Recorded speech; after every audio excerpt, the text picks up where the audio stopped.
Siamo in piazza Palazzo all'interno di Castello, uno dei quartieri storici di Cagliari, e questa è una delle strade più importanti per la storia della Sardegna. Da questa parte intravedete Palazzo Vicereggio, sede storica del potere politico, da quest'altra parte invece potete scorgere le mura della cattedrale del capoluogo sardo. Proprio in questa strada avvennero i fatti che oggi ricordiamo, 28 aprile, come ciò che viene celebrato nel 1993 come Sadir de sa Sardegna, cioè la festa nazionale del popolo sardo.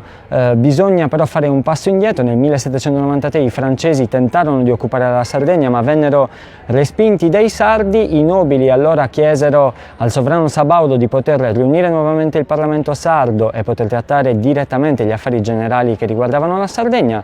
Vittorio Amedeo III rigettò tutte queste istanze e la risposta della società sarda fu unica, cioè la rivoluzione.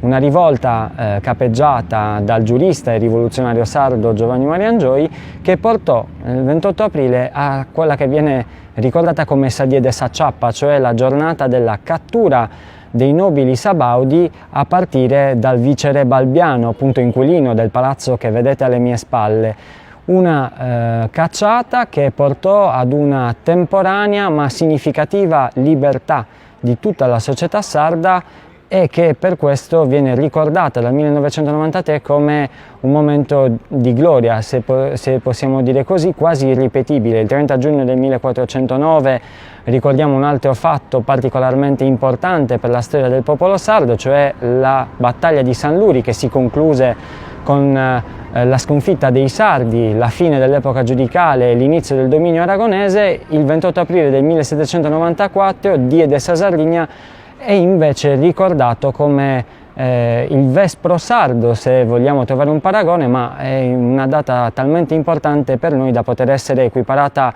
al 4 luglio negli Stati Uniti, al 14 luglio in Francia, se vogliamo al 25 aprile in Italia o al 9 maggio in Europa per certi aspetti. È per questo che questa giornata viene ricordata e deve essere conosciuta dai sardi e dai non sardi, perché è appunto patrimonio comune che ha anche un'importanza molto attuale se pensiamo ai fatti in Catalogna, in Scozia, in Corsica e di tutte quelle minoranze che sono considerate nazioni senza Stato.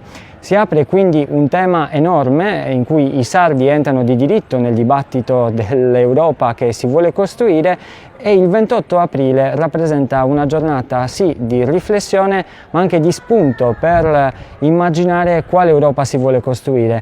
È un patrimonio comune quindi non solo di chi è nato in Sardegna o si sente sardo, ma anche di coloro che hanno dei legami, dei sentimenti per questa terra. Se volete sentirvi ancora di più partecipi ai destini della Sardegna, intanto potete iniziare a imparare a dire Cigiri. Bona dia sa Sardegna a tutti cantos, in buon'ora.